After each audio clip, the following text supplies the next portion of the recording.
Merci beaucoup, mesdames et messieurs de la presse.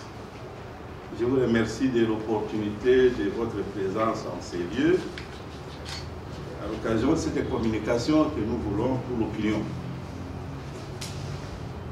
Au terme des assises organisées du 19 au 22 décembre 2022 à Lubumbashi, la Convention nationale d'ensemble pour la République, notre parti, a pris d'importantes résolutions, notamment, primo, l'adoption des options fondamentales du projet de société d'ensemble pour la République, en recommandant aux organes compétents du parti d'en assurer la mise en œuvre.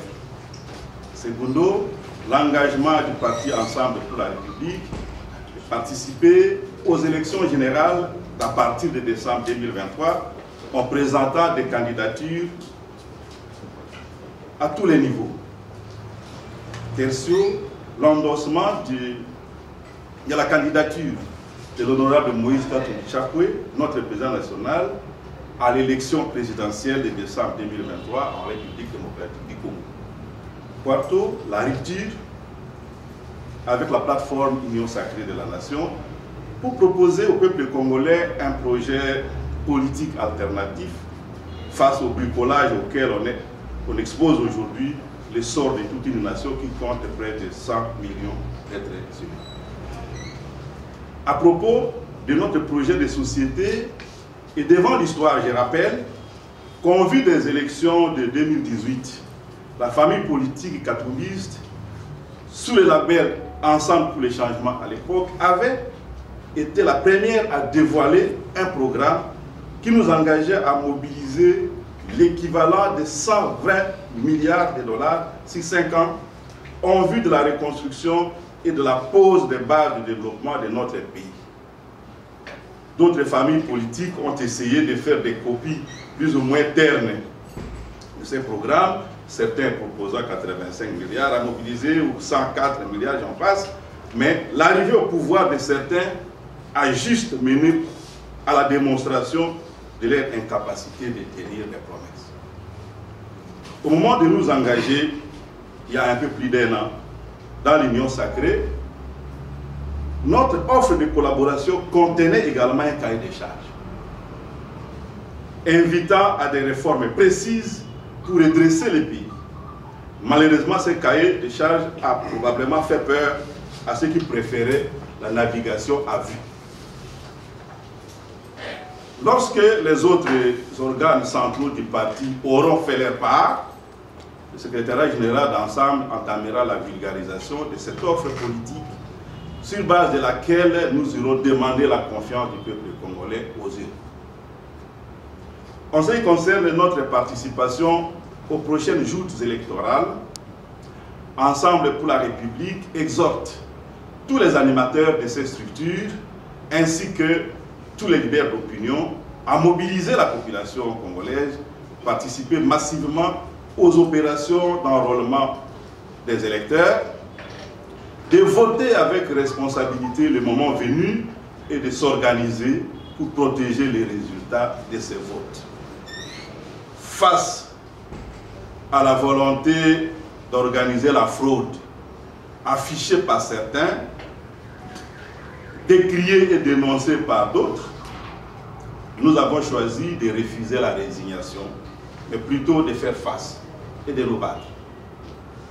Oui, s'il paraît évident que les arbitres de la compétition, que sont la CENI et la Cour constitutionnelle notamment, semblent avoir endossé le maillot et s'apprêtent à œuvrer comme le 12e joueur d'une certaine équipe, Ensemble pour la République s'engage avec l'avantage de jouer devant son public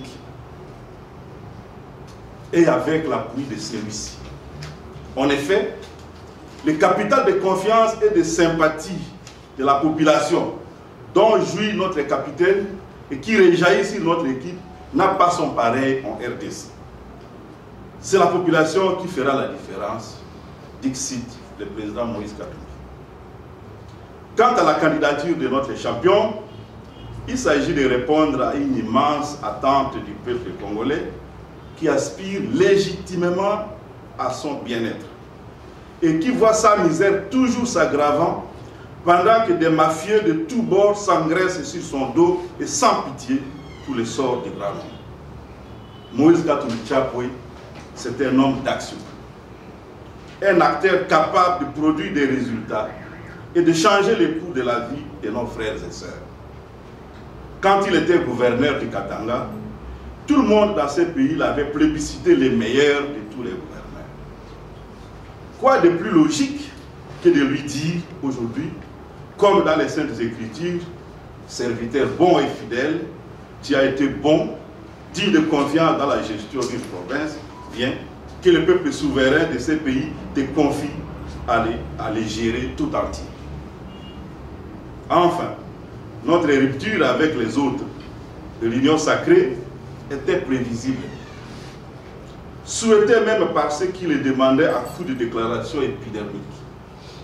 C'est d'abord parce que nous sommes différents.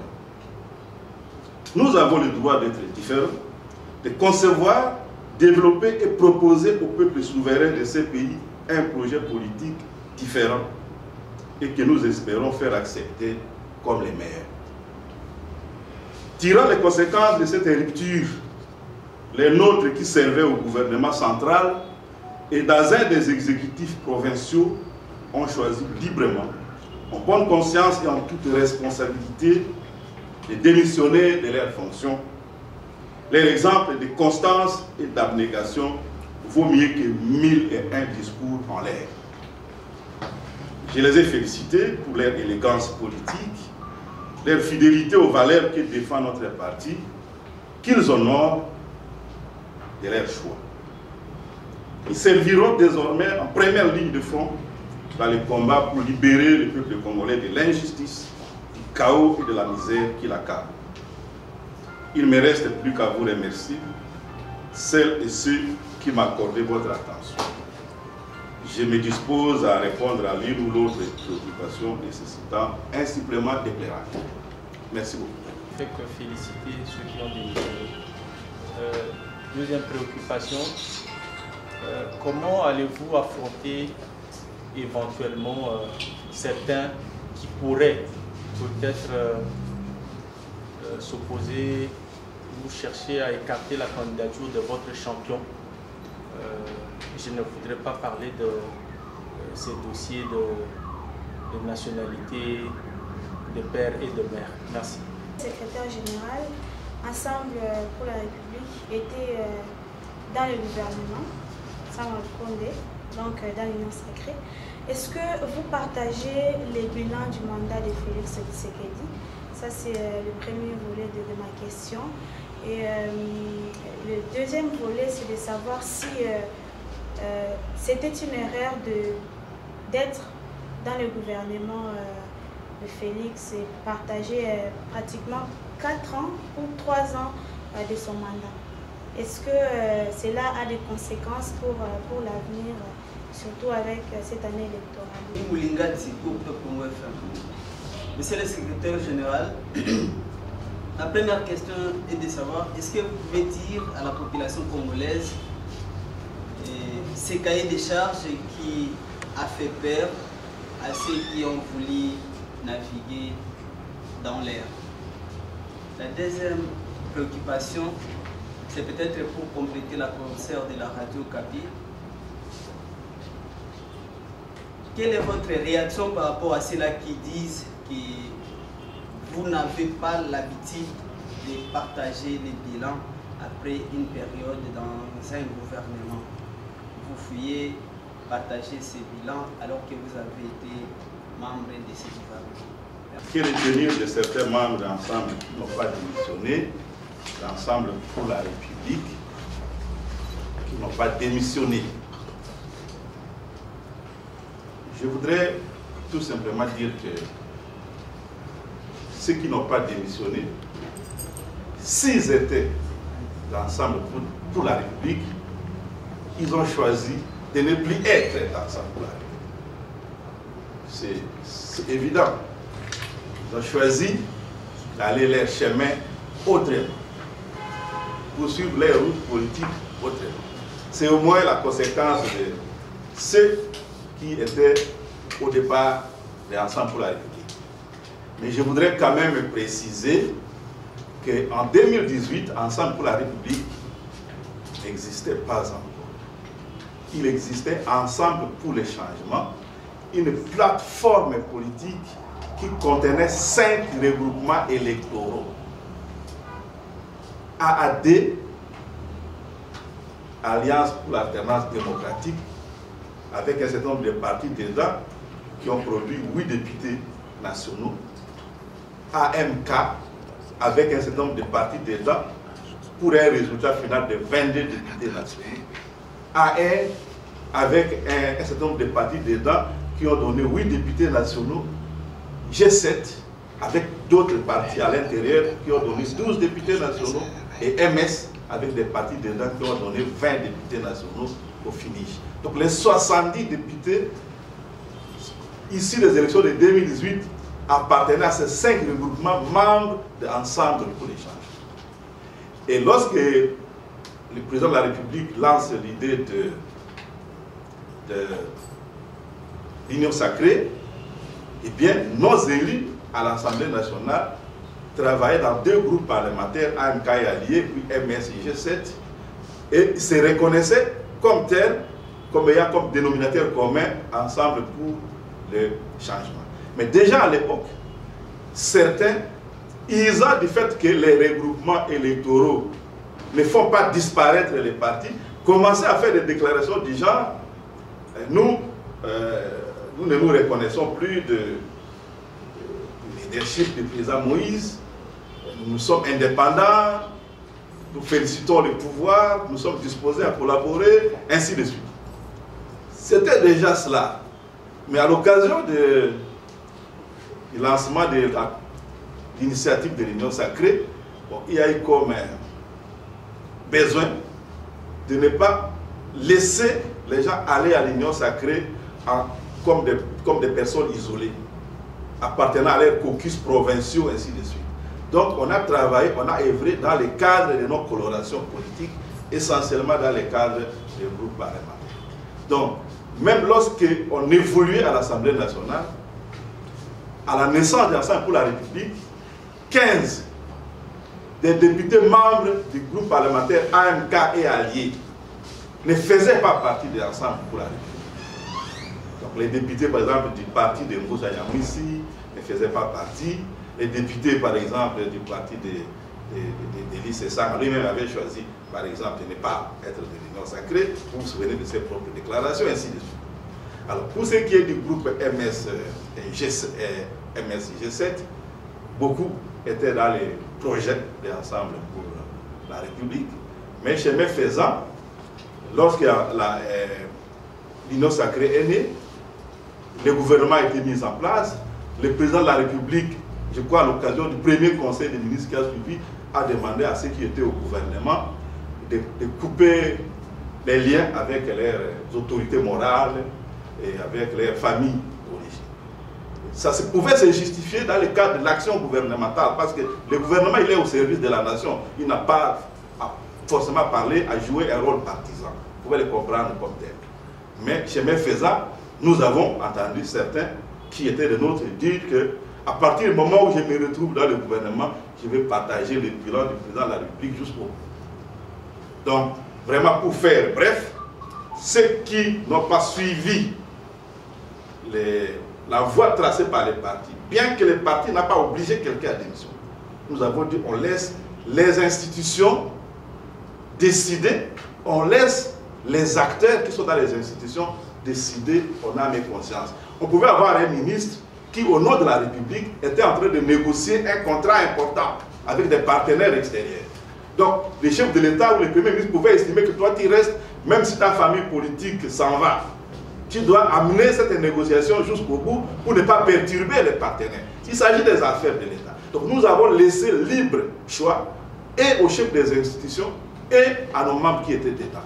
Mais nous constatons que lorsque le président de la République les a réunis, certains ont dit « moi je reste avec vous ». Et d'autres ont dit « moi je suis la voie tracée par mon parti politique ». Donc, ceux qui sont restés ne font plus partie de l'Ensemble pour la République. C'est le moins compris. Alors, s'il y avait une tentative dans le sens d'écarter la candidature de notre champion, qu'est-ce que ça nous dirait s'il y avait une question dans ce sens-là? En 2018, il y a eu une compétition électorale et nous nous étions préparés dans le cadre ensemble pour le changement à porter, à soutenir la candidature de notre président, Moïse Katumbi Chapoué, à l'élection présidentielle. Il en a été écarté de la manière que nous connaissons. Personne n'a remis en cause sa nationalité congolaise à l'époque, mais on l'a empêché d'entrer au pays. Il est allé aux soins, et quand il voulait revenir, on lui a barré l'entrée à la frontière. On l'a forcé à l'exil pour qu'il ne participe pas aux élections. Et pendant qu'il était là, on a changé même les modèles de passeport national pour que lui n'ait plus de passeport. On n'a jamais dit qu'il n'était pas congolais à l'époque. Comme certains qui écoutent la voix de leurs propres sentiments semblent vouloir les raconter aujourd'hui. Il a toujours été congolais. Donc, pour l'empêcher d'être candidat, c'est une entreprise que nous ne conseillons pas à ceux qui sont tentés de les faire. Parce que chat échaudé, craignant l'eau froide, nous allons nous défendre. Et nous allons nous battre. Que ce soit devant les instances judiciaires. Il faut que ce soit clair dans l'esprit de tout le monde. Pour être candidat président de la République, à notre pays, la Constitution de la République parle de, en premier lieu, avoir la nationalité congolaise d'origine. Et la loi sur la nationalité explicite cela. Qui a la nationalité congolaise d'origine? C'est dans la loi. C'est dans la loi. J'espère pouvoir... oui, voilà. Voilà. La loi sur la nationalité congolaise stipule que, au terme de celle-ci, cette loi, la nationalité congolaise est reconnue à l'enfant dont l'un des parents, le père ou la mère, est congolais. Donc, or, tout le monde le sait que le président Moïse Katumbi est né d'une mère congolaise. Sa famille est connue. Son village est connu. Ses papiers d'école primaire sont en train d'être exhibés par ceux qui le veulent et les autres éléments sont dans les archives des écoles, des missionnaires, ainsi de suite. Peut-être que l'État, lui, n'a pas conservé ses archives, mais les écoles, les missionnaires, tout ça ont conservé les leurs.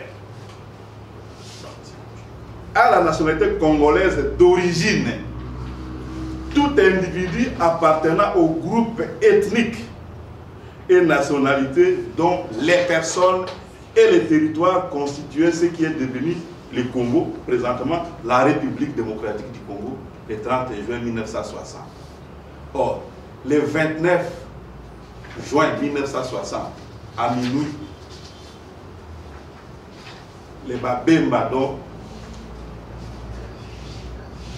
est ici, la mère de Moïse, se trouvait bien dans le territoire de Kasenga, province du Yucatan aujourd'hui en République démocratique. Le village de Kachobwe n'est pas en Zambie.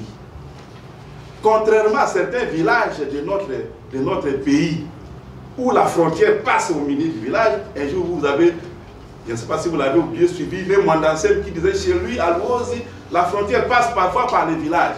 Ça traverse même des tombes dans les cimetières. Ce sont des frontières artificielles. Ce n'est pas seulement une réalité de la République démocratique, c'est partout comme ça. Mais la frontière entre la Zambie, notamment, et la RDC ne passe pas par les villages de Kachobwe. Il n'y a pas une partie de Kachobwe en Zambie. Il faut qu'on se le dise. Donc, au regard de ces critères, il a la nationalité congolaise. Au regard des critères précédents, il a la nationalité congolaise. Mais pour éclairer l'opinion, j'irai loin. Je mets de côté l'exemple du président Moïse, j'y reviendrai. Mais je voudrais informer l'opinion que tout enfant nouveau-né trouvé sur le territoire congolais de la République démocratique, dont les parents sont inconnus à la nationalité congolaise d'origine, et peut devenir président de la République. On peut continuer la liste. Alors, les gens qui parlent de cette question exposent leur ignorance, et c'est tout à fait ridicule que les gens passent leur temps dans les réseaux sociaux, sur les plateaux de télévision et de radio, à raconter des inepties qui nous déshonorent, notre pays. Parce que si les étrangers qui nous lisent, qui nous suivent, voient ça, ils se disent, mais ces gens, ils sont faits de quelle matière? Un pays, ça fonctionne sur base des lois, pas sur base des rancœurs et des sentiments des individus. Si vous allez au Kwango, vous allez trouver des Lunda. Il y en a ici dans cette salle du territoire de Féchi. Mais les mêmes peuples sont en Angola. Les mêmes peuples sont à Kapanga là-bas, dans les lois là-bas. Maintenant, les Lunda du Kwango, vous allez dire qu'ils ne sont pas Kwangolais parce que leurs Moitayavo habitent à Lualaba. Ils sont des Lualabais. Je prends d'abord l'exemple à l'intérieur du pays. Vous allez dire qu'ils sont Lualabais, ils ne sont pas Kwangolais parce que les Moitayavo habitent au Lualaba. Vous allez dire qu'ils sont Angolais parce qu'il y a une partie de comment dirais-je, de l'Empire qui s'étalait jusqu'en Angola. Non, il faut qu'on connaisse les réalités de notre pays. Ce que nous appelons au nord Bandi des Mbandi. Ils ont été divisés par la frontière entre la Centrafrique et nous. Les gens d'expression Mbandi se trouvent en Centrafrique. Ici à Luozi, moi j'ai étudié avec Tala Diancha Mayeta, il est ici à l'inspection générale des finances, avec les défunts Semi Alfino, avec Sinsuro Rafikila, qui sont de Luozi. Ils disaient que chez eux, il y a même des familles, des cousins, qui sont de par leur positionnement divisés entre les deux Congos. C'est les mêmes peuples. Mais le plus important qu'on voit la frontière, ceux qui sont là-bas, ils ont la carte d'identité de là-bas. Ceux qui sont ici, ils ont la carte d'identité d'ici. Si vous regardez dans cet atlas, vous allez voir par exemple chez nous, dans le Grand Oriental, le territoire de Mahagi, il y a même une chefferie qui s'appelle Alur Djouganda. Chez nous, en RDC, les Alur Djouganda. Si ça signifie que ils sont de souche, ils sont un peuple qui est venu de là-bas. Mais tant pis pour l'histoire. La frontière a fait que ceux qui sont restés là-bas sont ougandais, ceux qui sont chez nous sont des Congolais. Si vous êtes au sud Kivu, vous allez voir une chefferie dans le territoire d'Ouvira qu'on appelle chefferie pleine de la Ruzizi. Mais interrogez l'histoire, vous verrez que cette chefferie s'appelait la chefferie de Baoum. Ils ont été divisés par la frontière et ils sont congolais. Mais si on continue à les appeler chefferie de Barundi avec la stigmatisation, certains allaient continuer à les appeler vous êtes des Burundais. Non, ils ne sont pas des Burundais, ils sont des Barundi, ils sont d'expression. Et on peut continuer cet exemple au nord, au sud, à l'est, à l'ouest. Ce que nous avons au nord Kivu comme les Wanande, traversés du côté ougandais, la même langue, les mêmes écritures, ils sont là. Personne ne dit qu'ils ne sont pas congolais parce qu'il n'y a pas un de leurs tribus qui pose la candidature à l'élection présidentielle. Quand un Moubemba pose la candidature, on dit non, il est zambien. Bon. C'est curieux que Jacob Soriano a été député dans ce pays, père à son âme, le grand frère de Moïse, même père, même mère. Abraham Kitanika est député national, grand frère de Moïse, même père, même mère. Il a des sœurs. Tout le monde est congolais. Ceux qui sont nés avant lui, de la même mère, du même père, sont congolais. Ceux qui sont nés après lui sont congolais. Il n'y a que lui, là au milieu, hein, qui n'est plus congolais. En tout cas, il était congolais jusqu'aux élections de 2018. Il était congolais quand il est rentré, quand il gouvernait le Katanga. Il est congolais, il était congolais quand il est rentré d'exil. Il était congolais quand il a été accueilli en pompe ici. On venait apporter son soutien à la création de l'Union sacrée. Il était congolais quand il a créé Ensemble pour la République. Bon, on dit qu'il doit cesser d'être congolais à partir du moment où il est candidat à l'élection présidentielle. Est-ce que ça honore quelqu'un vraiment? Ça nous honore, tous les Congolais, d'avoir un raisonnement aussi tordu. Voilà ce que nous pouvons répondre à ces gens. S'il y a un conseil à leur donner, c'est de calmer leurs nerfs. S'ils sont intéressés par la compétition électorale, c'est de se préparer à aller à cette compétition. Il n'y a qu'un souverain dans ces pays, c'est le peuple congolais. Et le peuple va trancher les moments à venir. S'il élit notre chef, eh bien, il sera investi et il va gouverner ces pays. S'il n'est pas élu, si c'est un autre qui est élu, nous n'allons pas chercher à frustrer quelqu'un d'autre de sa victoire, parce que nous avons du respect pour le peuple de ces pays. Voilà ce que je peux dire. J'essaie d'être long sur la question. S'il y a quelque chose qui n'a pas été clair, on peut toujours y revenir par la suite. Il y a les questions de Vanessa. C'est une question qui revient très souvent, qui peut donner à lire. Partager le bilan. Partager le bilan. Ils veulent partir parce qu'ils ne veulent pas partager le bilan. Un peu comme si on était des malhonnêtes. On a fait un coup et puis après on dit non, nous on n'était pas là. Il ne s'agit pas de ça. D'abord, à propos des bilans, regardons les réalités en face.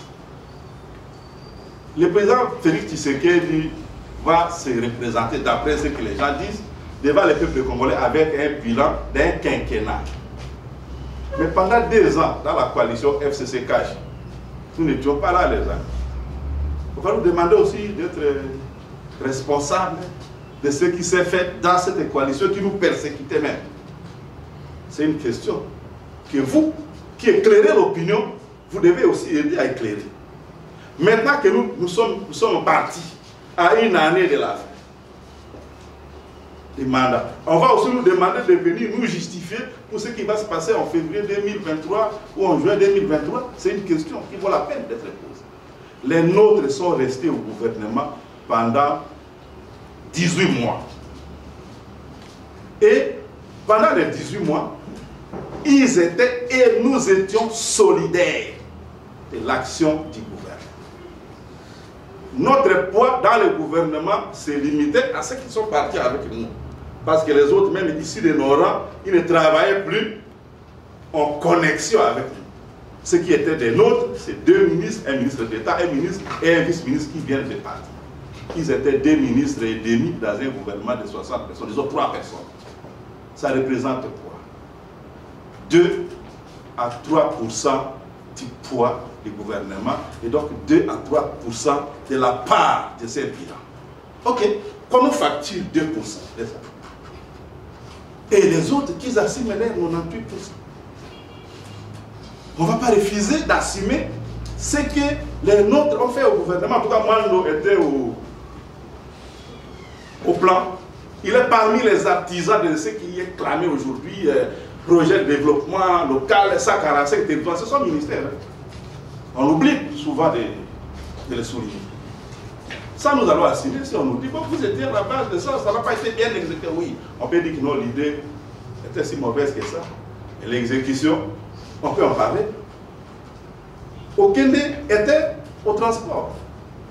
On sait qu'est-ce qu'il a fait et on peut vérifier qu'est-ce qu'il a fait pour améliorer le transport aérien.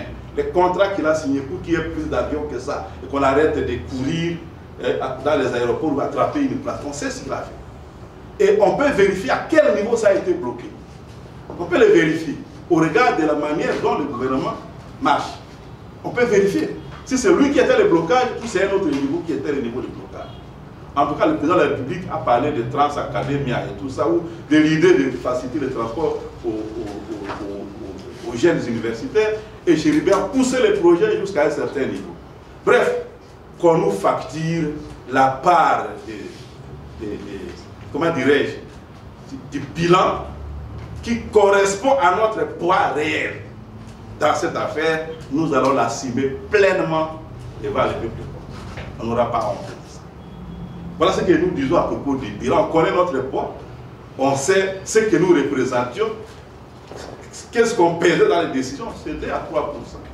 On est prêt à assumer ça. Chaque ministre d'État d'ailleurs est responsable de son département, de ce que disent les textes, nous assumons les fautes, les erreurs, les faiblesses qui nous reviennent. Mais je voudrais ajouter à propos du bilan que, alors que ce qui nous liait dans l'Union sacrée, c'était le programme du gouvernement. Il n'y avait pas une charte de l'Union sacrée. Il y avait un programme du gouvernement qui a été présenté à l'Assemblée nationale, voté par nous, députés de l'Union sacrée. Et ces textes nous engagent. Mais vous connaissez qu'il y a plusieurs actes de gestion de la chose publique qui ont été soustraits du gouvernement et confiés à des officines obscures. Tous les scandales financiers autour du chef de l'État, est-ce qu'ils font partie du programme du gouvernement? Il veut bien que quelqu'un amène le programme qui me montre la ligne où nous avions adopté qu'il y aurait des scandales financiers comme ça, il y aurait des rames et ainsi de suite. Alors tout ce qui s'est fait en dehors du programme du gouvernement que nous avons convenu, en quoi nous pouvons être tenus responsables de cela? En vertu de quelles lois, de quels principes démocratiques et de ce qui s'est fait dans quel pays? C'est ça qu'il faut dire aux gens. Parce que les gens ont tendance à parler du bilan comme ça en l'air. Tout ce qui s'est fait en dehors du gouvernement qui nous réunissait, en quoi ça nous engage? Voilà. Voilà notre réponse par rapport à ça. Ça me donne la possibilité de parler un peu de la dernière question de l'ami de Top Koutoukou qui a dit, on dit que vous n'avez pas l'habitude d'assumer les bilans. Non. Nous n'avons pas l'habitude d'accepter l'arbitraire.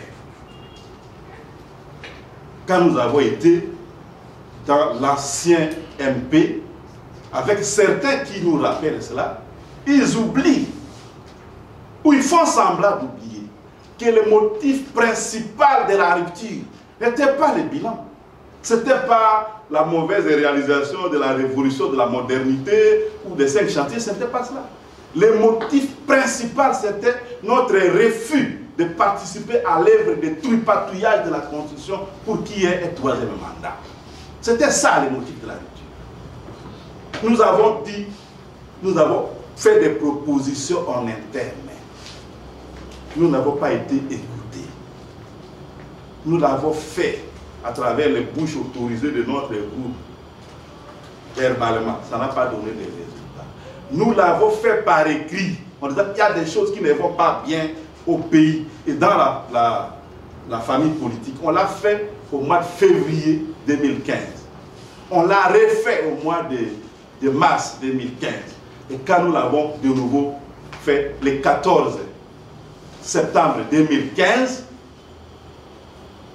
c'est le 16 qu'on nous a signifié que nous n'étions plus les bienvenus là-bas. Et nous avons dit non, on ne va pas fonctionner comme ça. Ils nous ont déclaré auto-exclus.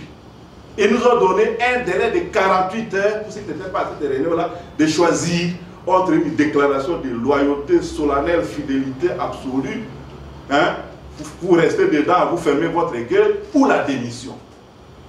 Et nous avons démissionné dans ces conditions-là. Il ne s'agissait pas de partager un bilan, il s'agissait de partager un programme fallacieux, hein, comment dirais-je, de tripatouiller la Constitution pour flouer les peuples congolais. C'était ça la raison de la rupture. Ça n'a rien à voir avec le bilan. Nous n'avons jamais nié le bilan sur ce que nous avions fait ensemble. Alors, l'histoire doit retenir ce qui est correct pour les générations futures. C'était cela le motif de la rupture. C'était cela. Et quand nous avons quitté, vous avec nous, nous avons combattu ici.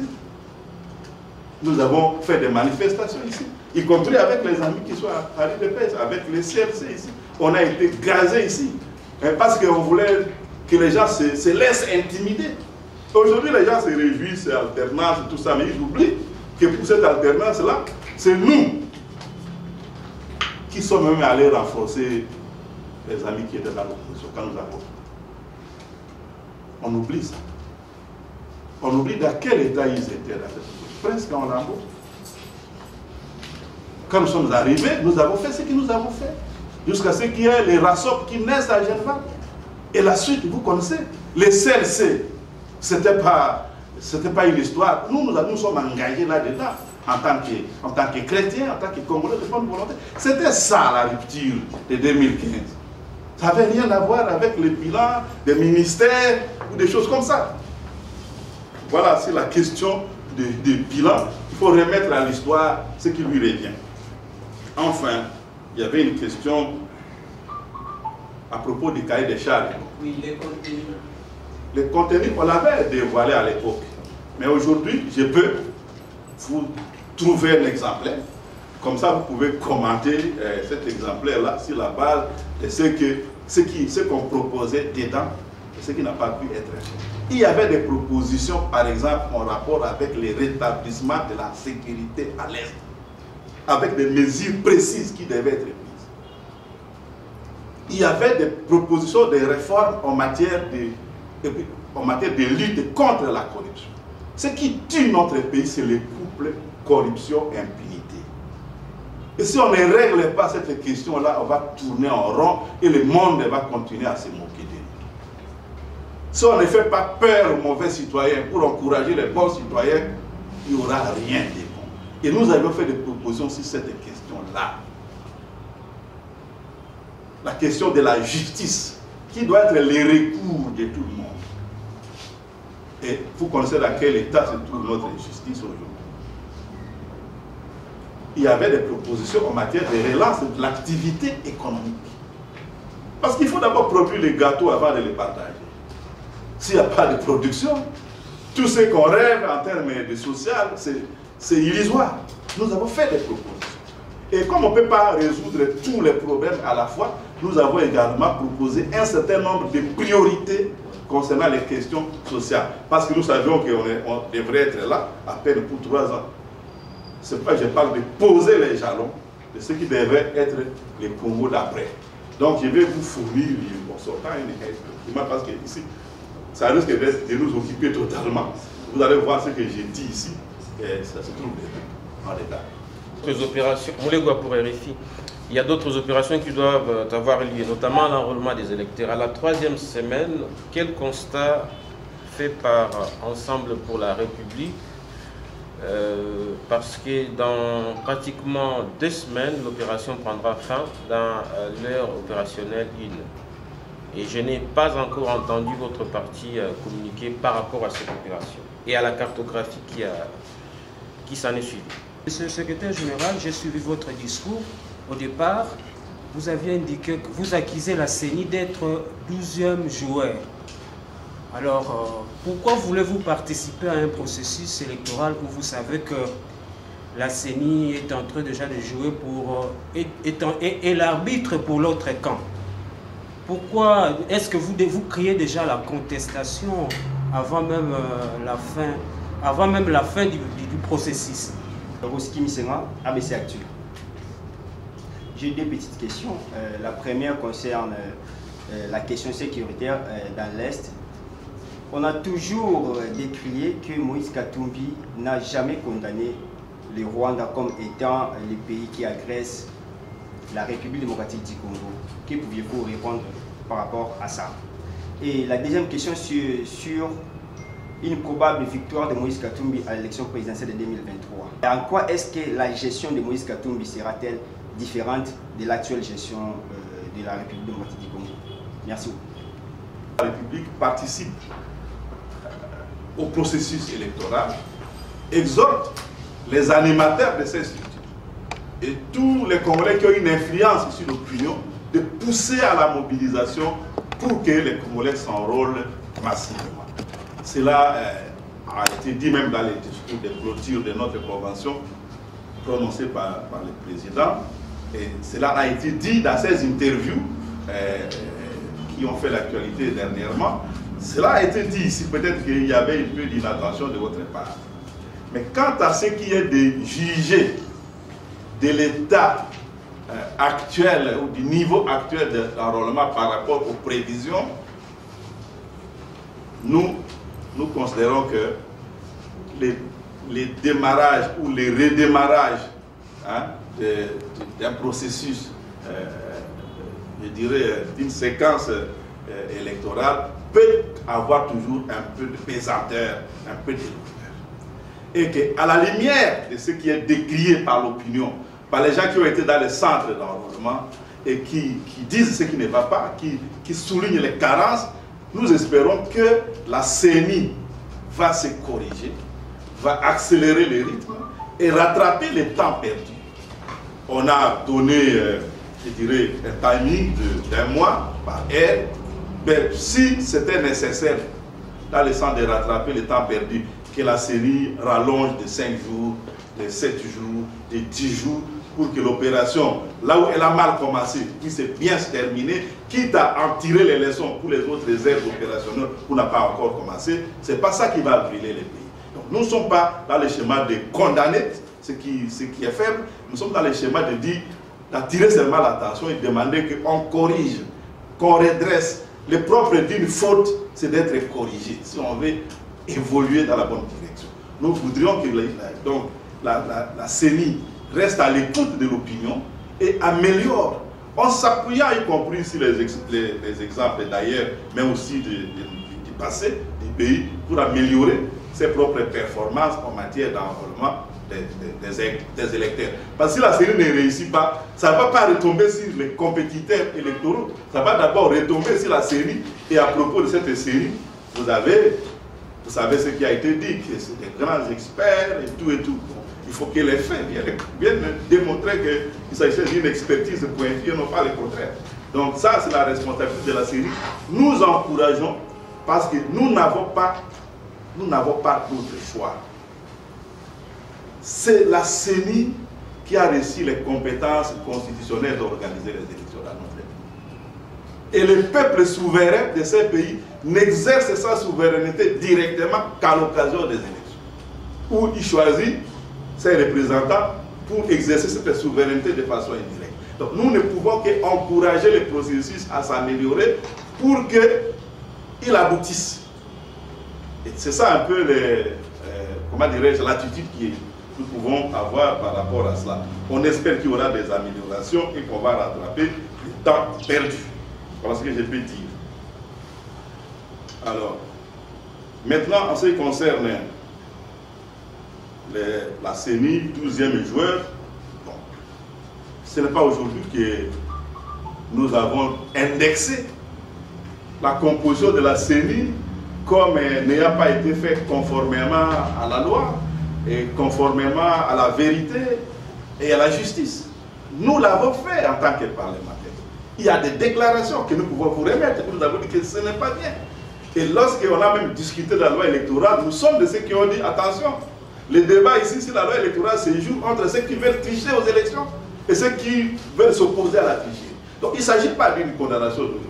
Et nous ne sommes pas les seuls. Les deux grandes églises dans ces pays, confession protestante, confession catholique, ont dit que ce n'était pas fait correctement. Une bonne partie des organisations de la société civile l'ont souligné. L'opposition, que ce soit dans les camps de FCC, que ce soit dans les camps de l'Amouka, je dirais, Tendance Fayoulou, Moussutou, tout ça, ont stigmatisé le fait que ça n'a pas été fait correctement. Et ils continuent à le faire. Il y en a qui ne vont même pas participer à ces élections, qui vont boycotter, parce que la fraude semble se dessiner à grands traits. Donc, ce n'est pas nous qui condamnons.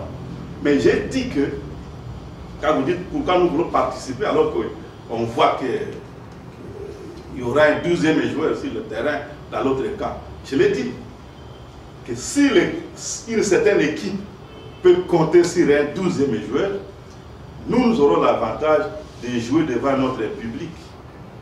J'ai dit que le capital de sympathie dont bénéficie notre chef, le capital de confiance dont il bénéficie dans ce pays n'a pas son égal. Donc le public est le nôtre. Et si le public se mobilise bien, il peut contenir les excès de cet arbitre qui va également, à un moment donné, se sentir en insécurité personnelle. Je l'ai dit. Voilà. Alors, c'était cela. Pour le reste, M. Misenga, c'est ça? Oui. A parlé des questions de la sécurité à l'Est. De l'insécurité. Non. Les gens qui disent que le président Moïse n'a jamais condamné l'insécurité ou l'agression dont notre pays est victime mentent. Il a toujours condamné l'agression. Il a toujours dit que ce soit fait du fait du Rwanda, de l'Ouganda ou du Burundi, ce n'est pas acceptable. Il a toujours dit ça. Je peux retrouver des textes de lui. qui disent ça. Je peux retrouver des trucs de lui qui disent ça. Il a toujours dit ça. Il a toujours dit que nous ne devons pas considérer les pays qui sont soupçonnés ou considérés comme source de cette agression comme des pays susceptibles de contribuer à la solution. On va se méfier d'eux. Dans une de ces déclarations, il vaut mieux pactiser, discuter, convenir d'un schéma de soutien avec un pays comme l'Angola. Il a cité nommément. Plutôt qu'avec ces pays qui sont le long de notre frontière Est, parce qu'ils sont soupçonnés de tromper dans ce qui se passe. Alors, les gens qui disent qu'il n'a jamais condamné les Rwandais ou quoi, je ne sais pas où ils trouvent ça.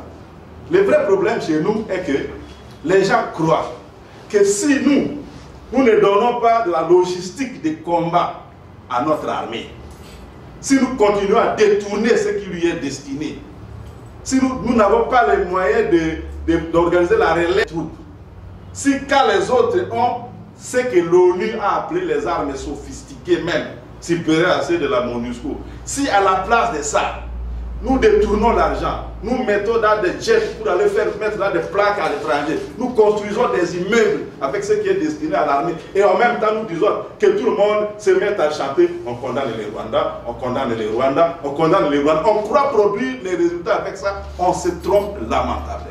La preuve est que combien ont condamné les Rwandais formellement, combien ont chanté ces refrains, et pourquoi ça n'a pas donné de solution? Pourquoi ça n'a pas donné la solution?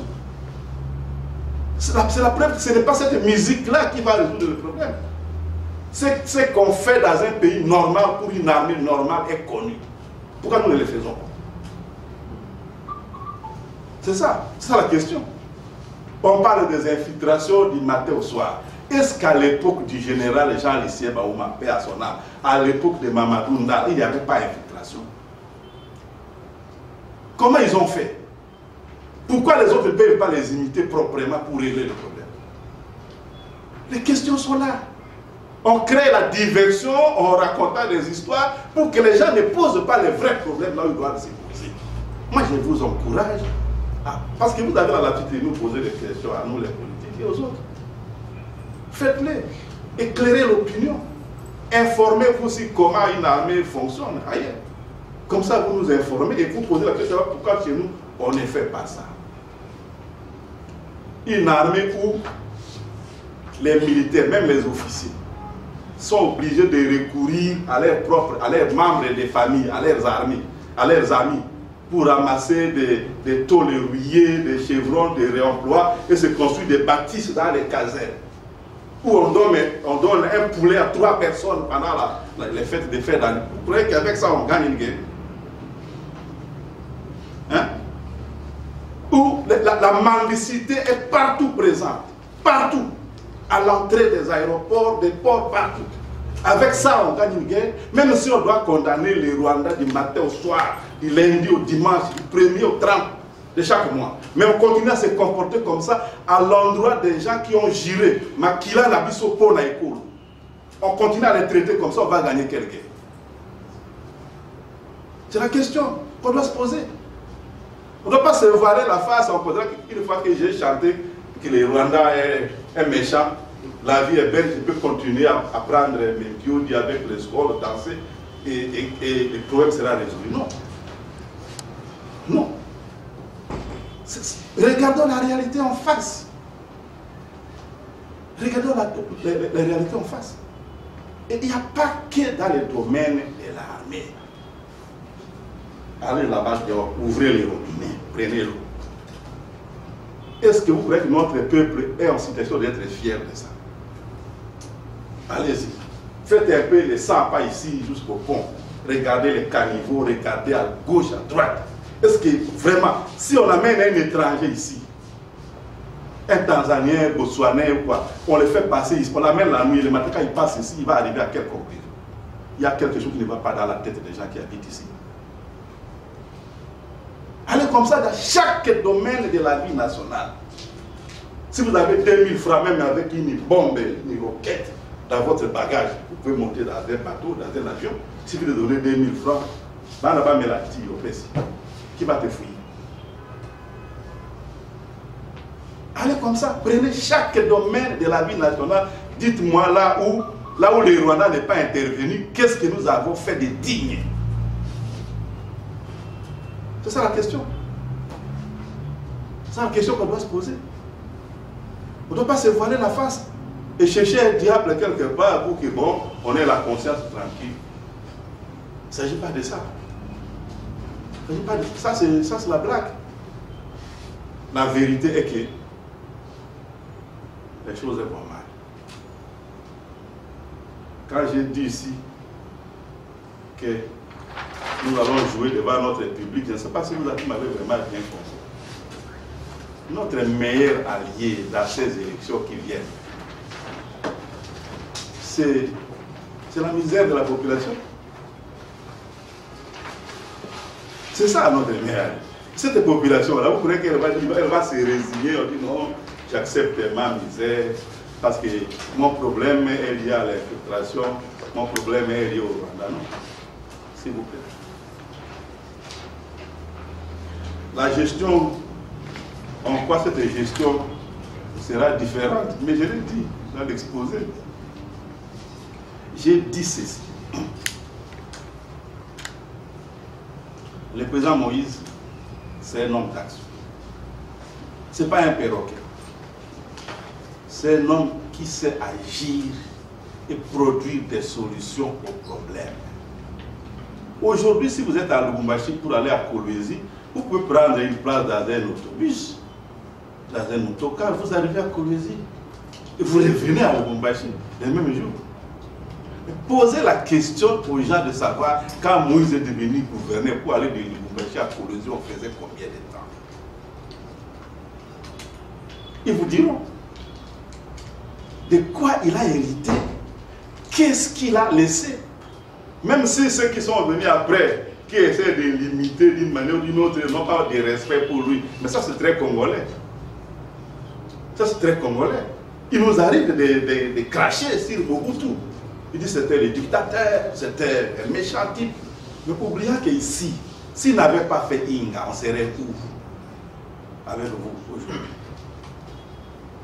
Quand le bateau ne peut pas arriver à Matadi qui s'arrête à Boma, s'il n'avait pas fait le pont maréchal, on allait être quoi? Les gens oublient que ce qui a aujourd'hui fait le Congo Hôtel, c'est Mobutu. Hôtel de monnaie, c'est Mobutu. Les sièges de la Régie des eaux, c'est Mobutu. Stade des martyrs, c'est Mobutu.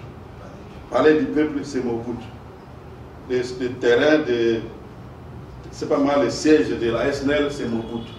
Sozacom, c'est Mobutu. Cité verte, c'est Mobutu. Lemba Salongo, c'est Mobutu. Cité Badiading, c'est Mobutu. La cité de l'Union africaine, c'est Mobutu. Badiading, c'est Mobutu. La cité de Maman Mobutu, c'est Mobutu. Le camp Mobutu aujourd'hui débaptisé, c'est Mobutu. On peut compter des ports, des aéroports dans ce pays. Oui, c'était un dictateur. Mais à son époque, les partis uniques, c'était dans tous les pays. Il faut remettre les choses dans leur contexte. Depuis qu'il est mort, ça fait combien là? 20 ans? 25 ans. Il a fait 37 ans. Après lui, on a déjà fait 25 ans. Il reste 7. Et dans les 25 ans là, si vous totalisez ce que tout le monde a fait, ça ne va pas encore atteindre la moitié de ce qu'il a fait.